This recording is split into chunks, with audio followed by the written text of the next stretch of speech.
This will get loud.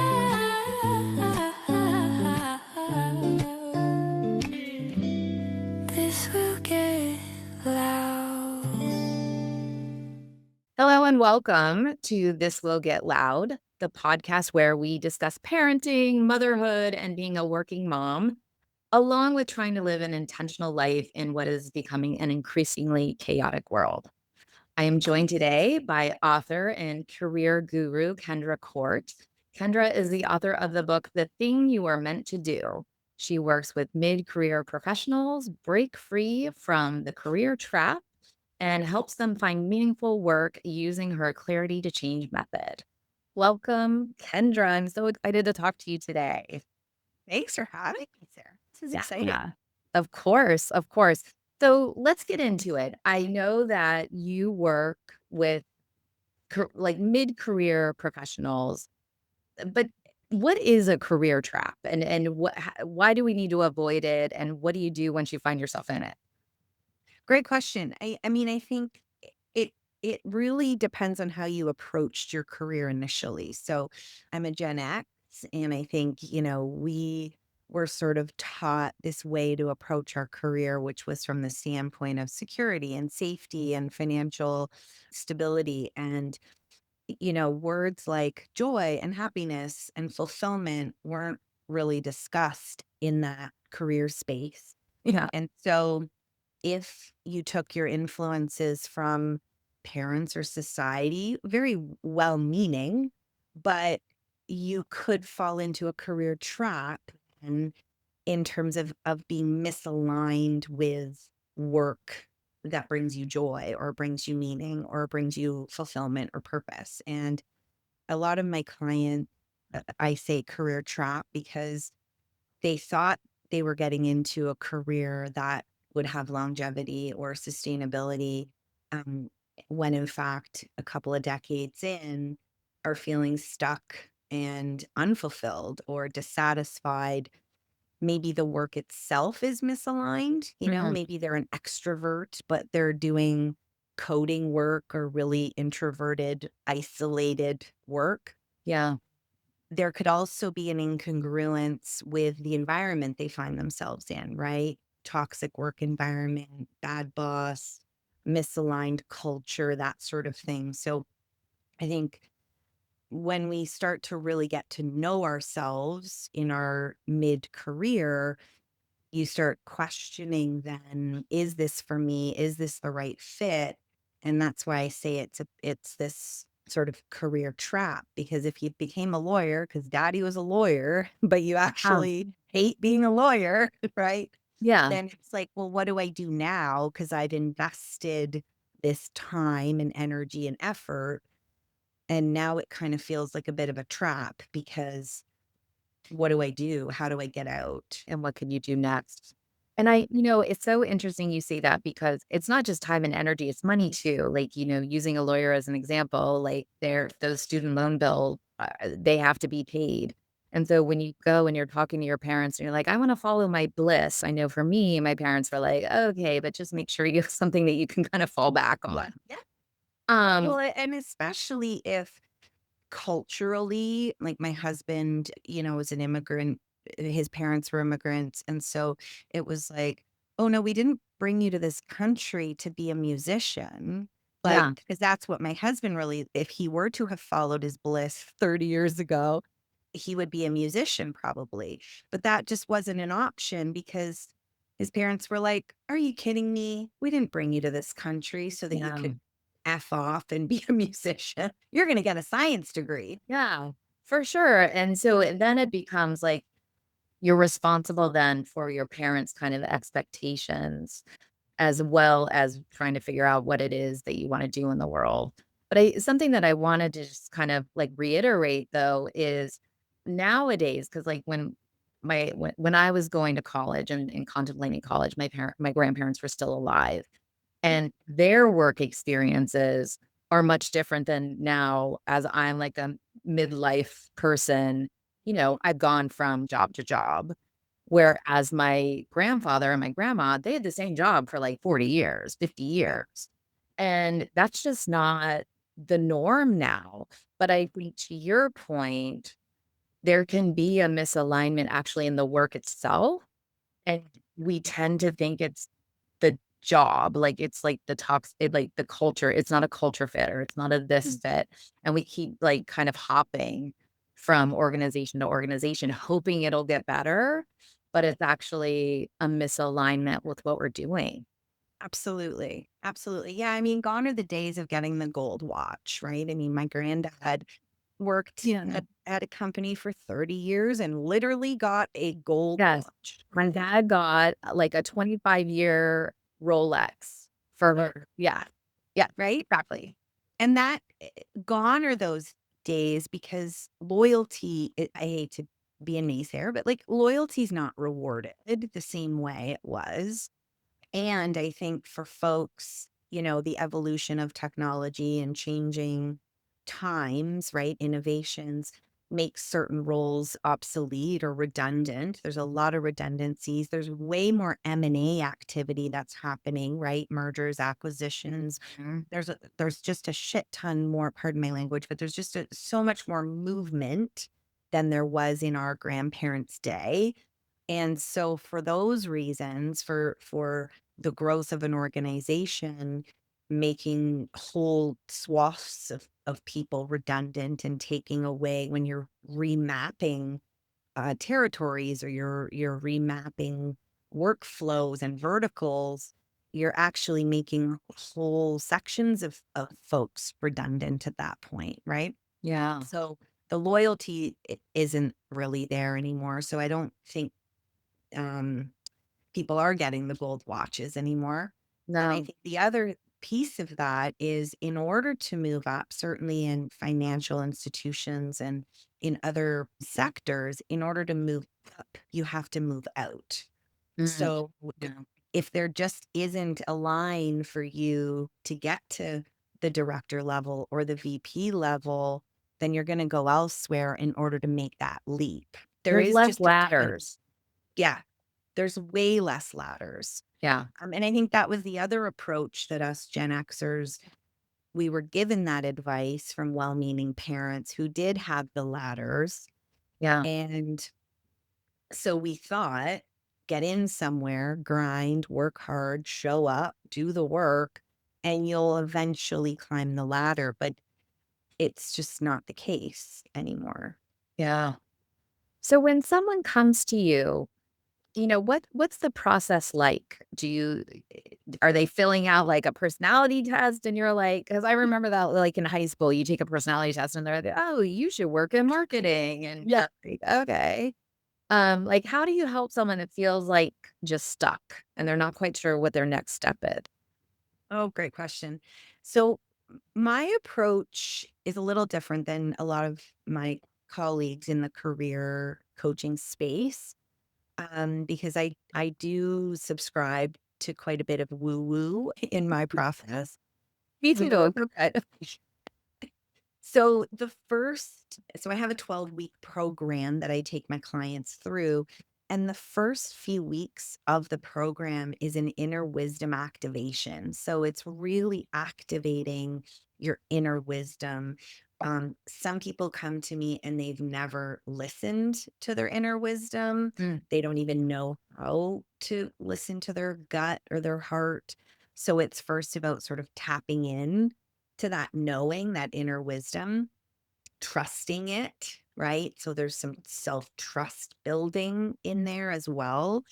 And then once we sort of go through that inner wisdom activation, then it's about identifying your career sweet spot. And the book that I wrote called The Thing You're Meant to Do kind of focuses on that piece of it, that finding your career sweet spot, in my opinion, lies at the center of four concepts. So if you can think of like a Venn diagram, like a four circle Venn, in the center is your career sweet spot. And when Mm. you consider what you're passionate about, like what you love, and then what your purpose is, why are you here in particular? Like why do you exist? What are you meant to do on this planet in terms of an impact?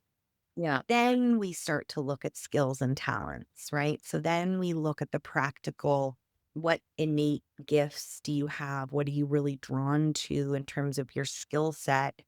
And then we look at market demand, right? Like, what does the world need and how do you Mm. get paid for it?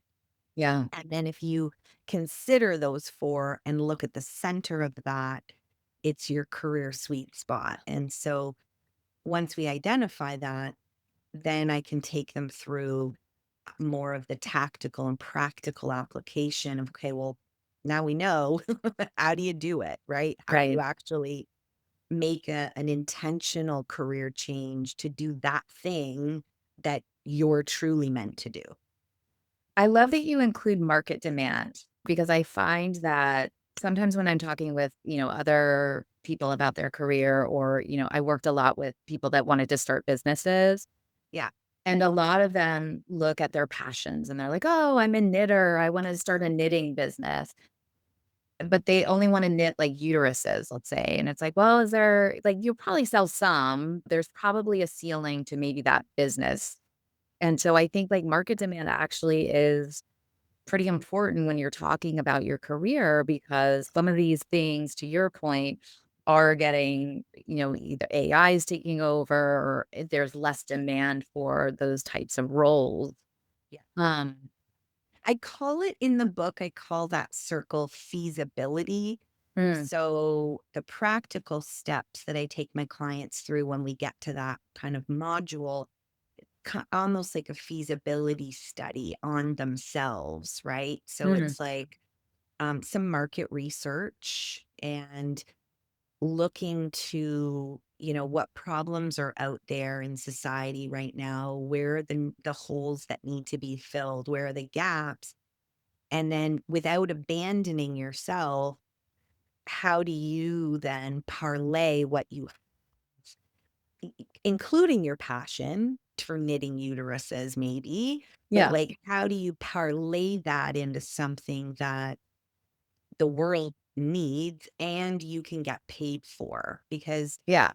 And paid a living wage, right? Like yeah, paid enough to like sustain your yeah, life and hopefully thrive in your life, not just kind of sustain it. yeah, But yeah. yeah, Like my clients aren't coming to me because they want to stop being a lawyer so that they can start selling bonbons on the side of the road and yeah, making $4, right? right. They actually want to replace, in most cases, their income, and rightfully so, because when you get to a certain age, you've got all that lived experience.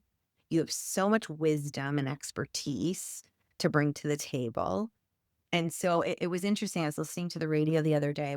I'm in Toronto, in Canada, and we have a big infrastructure project that's been happening with our transit. And so we're finally ready to open this LRT thing on Mm, Monday. And the gentleman that was being interviewed the other day, he's an infrastructure policy consultant. okay.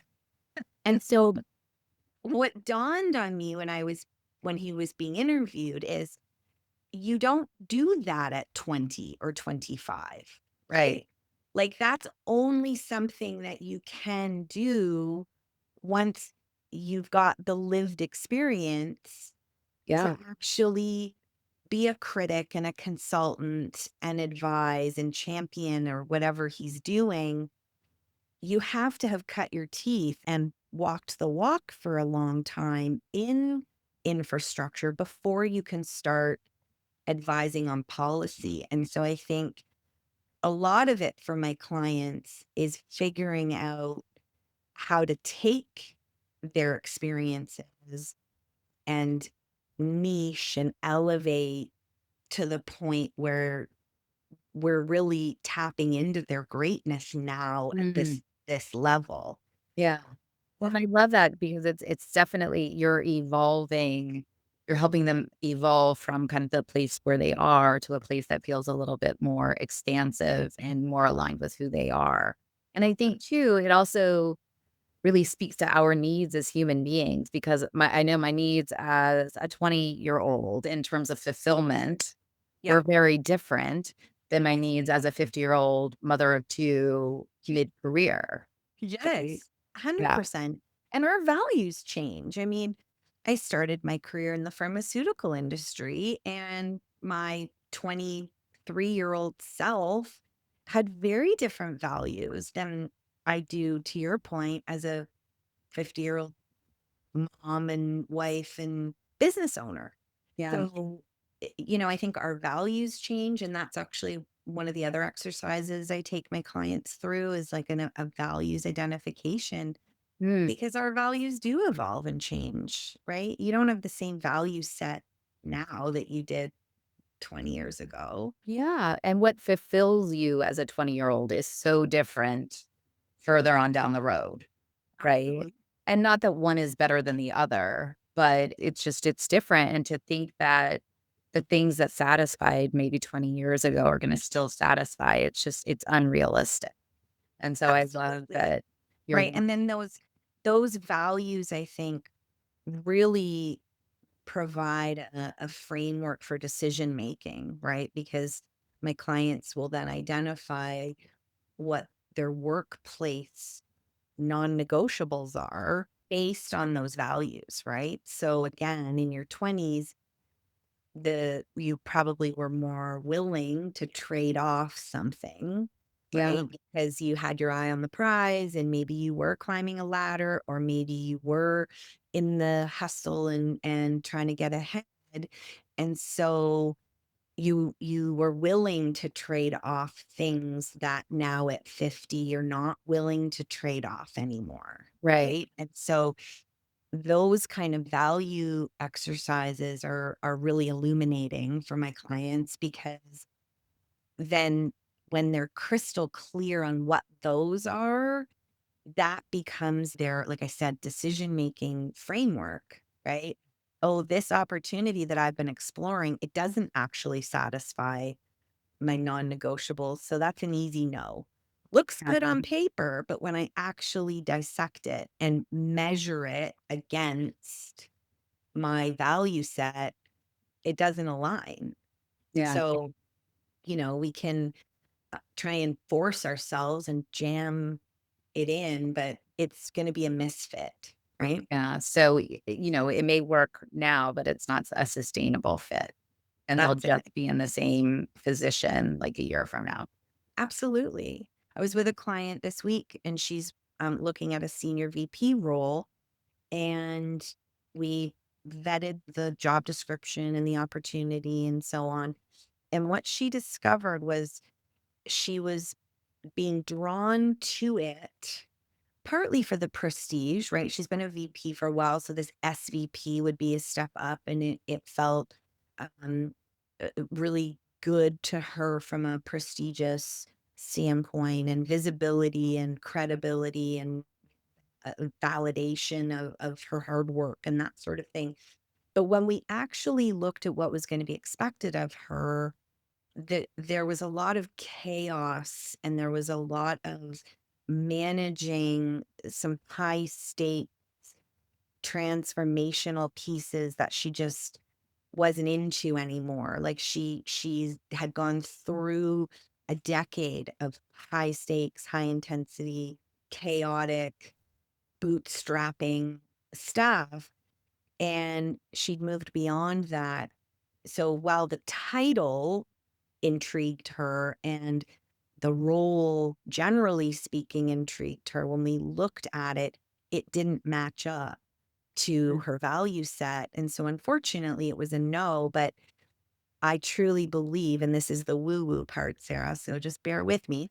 But I truly believe that the right opportunity, that the universe will provide the right opportunity when she stays true to herself and she stays crystal clear on what she wants, how she wants to make an impact, and what she's not willing to settle for or trade off anymore. Mm. And so I think saying no to that opportunity, while it was scary as heck for her and it felt awful, when once she'd made that decision to say no, she's now signaling to the universe what she doesn't want, and she's opening herself up for the right opportunity to come. So Yeah, I stand mean, by. It hasn't come yet. but I think you're right, it will, because by saying no, she's actually allowed space there for something to show up. If she had said yes, that space would have been taken up by a job that probably wouldn't be a fit long term. And I know, I mean, it feels incredibly, well, it is. It doesn't feel, it just is incredibly privileged to be able to say no to a position. Like there are people out there that have been out of work for quite a while, and are struggling to find work that can sustain their livelihoods. But privilege aside, I think it's also important though to be able to say no to those opportunities, because it you then feel more empowered in your own life and you don't fall into what you would call like a career trap.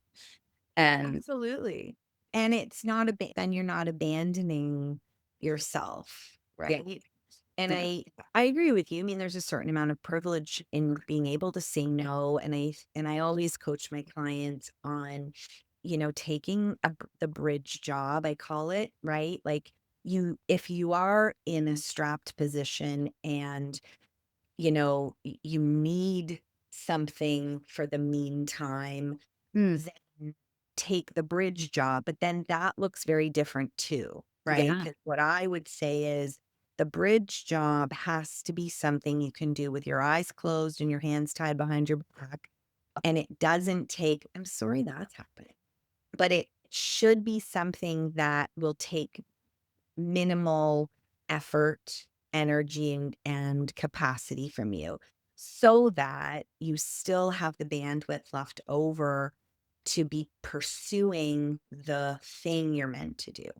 yeah, So that's the hack, if you will, to when you are in a position where you don't have the privilege to say no, but you're still being intentional, right? yeah, So you're saying, I need money, so I'm going to yeah, go work at the hardware store, or I'm going to go bartend, or I'm going to go drive an Uber, or whatever it is, but I'm going to do a thing that I can do easily enough that's not going to drain me so that I have time and energy left over to be intentional about doing the actual thing.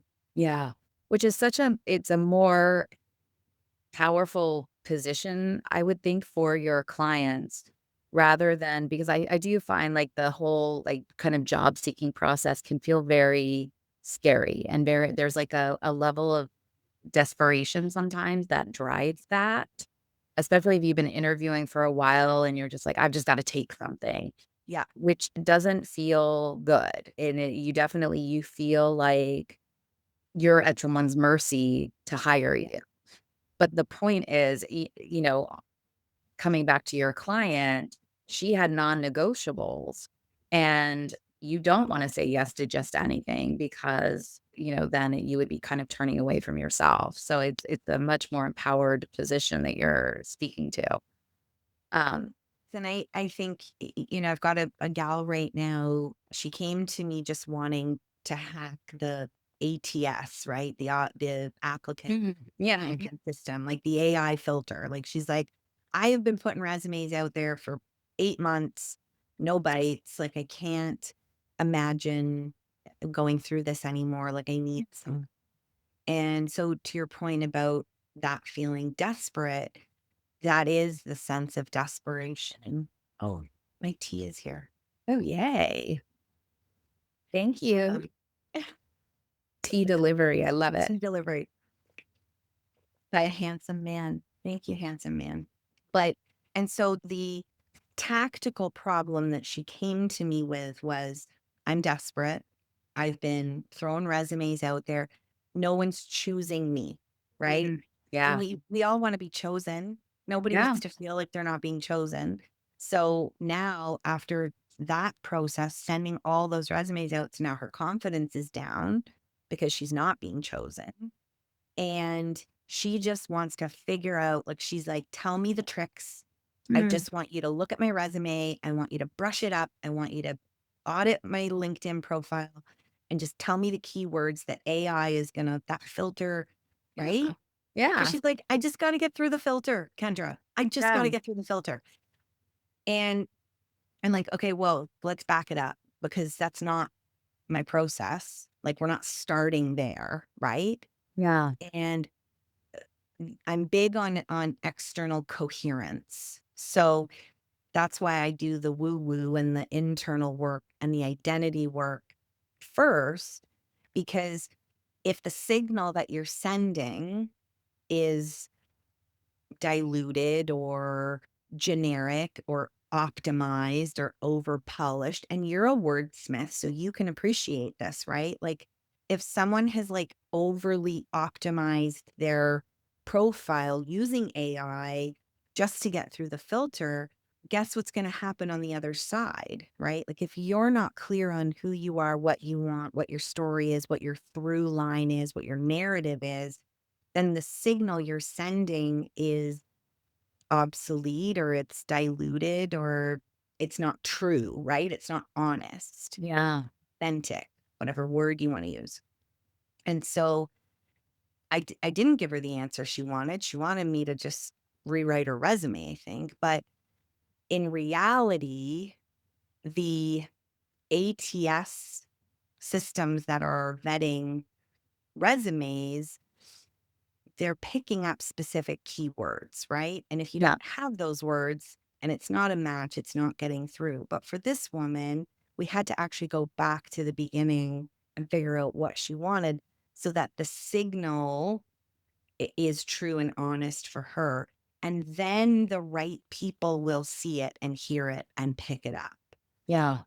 Because you just need one right person. Mm. Just one. The one, and you only need, it's like kind of like when you talk about your soulmate, you just really need one soulmate. And just I feel like you just need that one right position and it's out there. It's just it's that kind of unknown uncertainty that causes so much Mhm. anxiety, For right? sure, for sure. And then it changes the energy from to a more empowered energy, right? If you're just throwing a bunch of resumes out there to see what sticks, then you are in this energy of begging to be chosen. Yeah. And at our age, we don't have to do that, right? Yeah. Yeah. When you figure out your greatness and you figure out what you are truly meant to do, the problem you're meant to solve, the community you're meant to serve, then you're not waiting to be chosen. You're expressing value to the universe, to the hiring managers, and you're saying, this is who I am and what I want and what I'm willing to do. That's way more empowering than like grade 8 dance wallflower waiting to be chosen. Yeah. That's Yeah. nobody wants to feel like that. And you don't have to, is my point at our age. Maybe Yeah. in 20s, but I don't really work with people in their 20s. Yeah, but I honestly, the more you're talking about that, the more I was thinking that exact same. I was like, man, I needed you in my 20s because it's that, because I think they don't necessarily have as much experience, or maybe they don't have as much education yet as other people applying. And so there is that kind of like, I'm just going to throw out as many resumes and hopefully someone will hire me. Yeah. I Yeah. think that, yeah, pick me. Yeah, pick me. Um, okay. So, I mean, I love all of this. If someone were looking to they needed someone like you, how would they find you? What's the name of your company called? Well, I can be found at kendracourt.com. Okay, My name, Kendra Court. perfect. And I'll link to that in our description so people can just click on it and find you. And is there an application process? Do you have like an initial call with people? I do, yeah, because it is a bit of a vetting. It's a bit of a vetting process because I'm not for everybody. I've really niched myself as well. Like to this point earlier, like I don't just do resume writing and LinkedIn profile upgrades and so on and so forth. And so there is a bit of a vetting process. So if your listeners are feeling stuck, unfulfilled, lost, and they're at that kind of mid-career point, they can go on the website and book what's called a career clarity call. So in that 45 minutes to an hour, we take a bit of a deep dive into what not working in their career. So where are they feeling misaligned? What's not fulfilling? Like what's actually not working?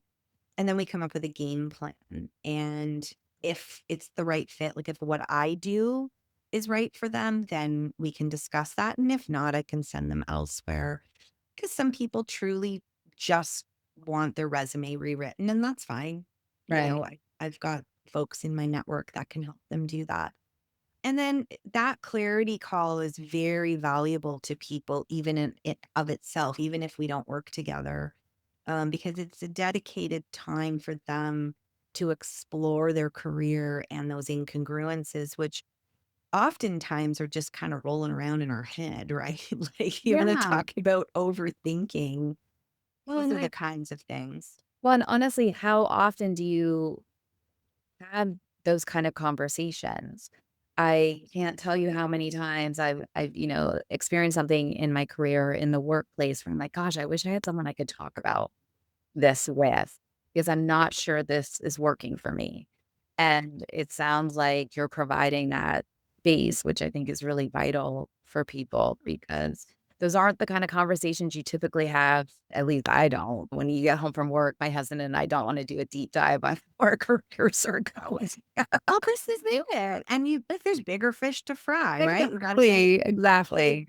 kids to activities and you're juggling other things. And so it Yeah. kind of gets pushed to the background until it comes up again, right? And it's kind of that rock in the shoe. Like if it's a pain point and it's like you're walking with that rock in your shoe, eventually you're going to hit a breaking point where you can't walk anymore. But you can probably walk a really long time with a rock in your shoe, right? Please don't. Please don't. Okay. Well, I am going to pause us here, Kendra. Thank you so much for joining me today. Her book is called The Thing You Are Meant to Do. Her name is Kendra Court. I'll spell it Court, and I will link to her book and her website so that you can easily find both. But if you are looking for more than just a career, you are looking to find something that actually fulfills and sustains you, she's the woman that can help you get there. But thank you for joining me today, Kendra. Thanks for having me. It was such a pleasure.